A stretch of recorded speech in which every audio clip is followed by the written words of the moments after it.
जय श्री कृष्ण दोस्तों। क्या आपने कभी सोचा है कि भगवान अपने भक्तों का अहंकार किस तरह से समाप्त करते हैं?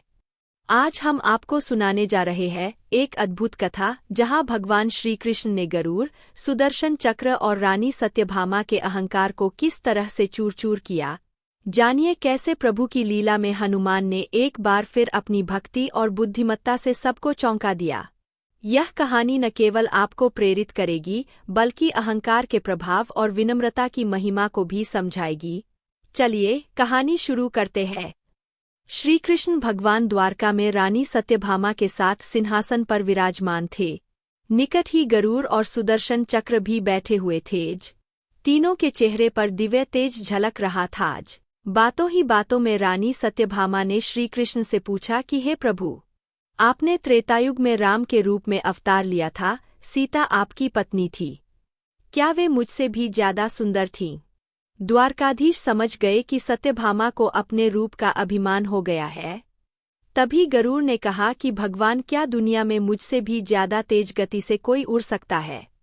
इधर सुदर्शन चक्र से भी रहा नहीं गया और वे भी कह उठे कि भगवान, मैंने बड़े बड़े युद्धों में आपको विजयश्री दिलवाई है, क्या संसार में मुझसे भी शक्तिशाली कोई है?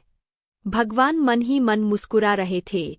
वे जान रहे थे कि उनके इन तीनों भक्तों को अहंकार हो गया है और इनका अहंकार नष्ट करने का समय आ गया है।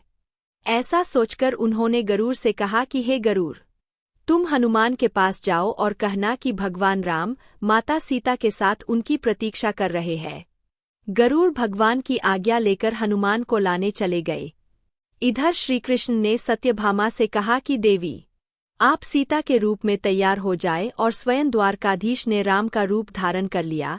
मधुसूदन ने सुदर्शन चक्र को आज्ञा देते हुए कहा कि तुम महल के प्रवेश द्वार पर पहरा दो और ध्यान रहे कि मेरी आज्ञा के बिना महल में कोई प्रवेश न करे। भगवान की आज्ञा पाकर चक्र महल के प्रवेश द्वार पर तैनात हो गए। गरुड़ ने हनुमान के पास पहुंचकर कहा कि हे वानर श्रेष्ठ, भगवान राम माता सीता के साथ द्वारका में आपसे मिलने के लिए प्रतीक्षा कर रहे हैं। आप मेरे साथ चले, मैं आपको अपनी पीठ पर बैठाकर शीघ्र ही वहां ले जाऊंगा। आज हनुमान ने विनयपूर्वक गरुड़ से कहा, आप चलिए, मैं आता हूँ। गरुड़ ने सोचा, पता नहीं यह बूढ़ा वानर कब पहुँचेगा। खैर, मैं भगवान के पास चलता हूँ। यह सोचकर गरुड़ शीघ्रता से द्वारका की ओर उड़े। पर यह क्या? महल में पहुंचकर गरुड़ देखते हैं कि हनुमान तो उनसे पहले ही महल में प्रभु के सामने बैठे हैं। गरुड़ का सिर लज्जा से झुक गया। तभी श्रीराम ने हनुमान से कहा कि पवन पुत्र, तुम बिना आज्ञा के महल में कैसे प्रवेश कर गए?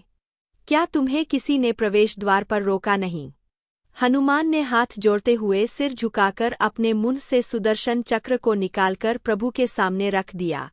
हनुमान ने कहा कि प्रभु, आपसे मिलने से मुझे इस चक्र ने रोका था, इसलिए इसे मुंह में रख मैं आपसे मिलने आ गया। आज मुझे क्षमा करे।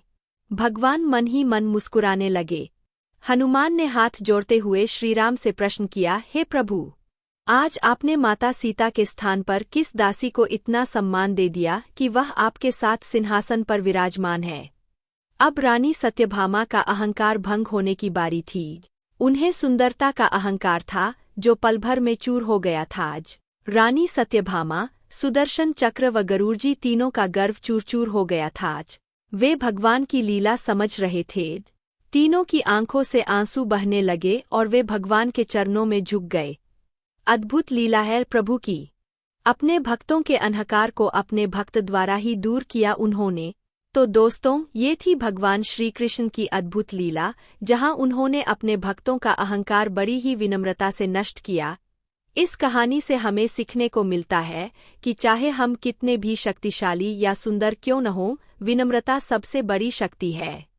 अगर आपको ये वीडियो पसंद आई हो तो इसे लाइक जरूर करें, अपने दोस्तों के साथ शेयर करें और हमारी चैनल को सब्सक्राइब करना न भूलें ताकि आप ऐसी ही और भी प्रेरणादायक कहानियाँ मिस न करें। धन्यवाद। जय श्री कृष्ण।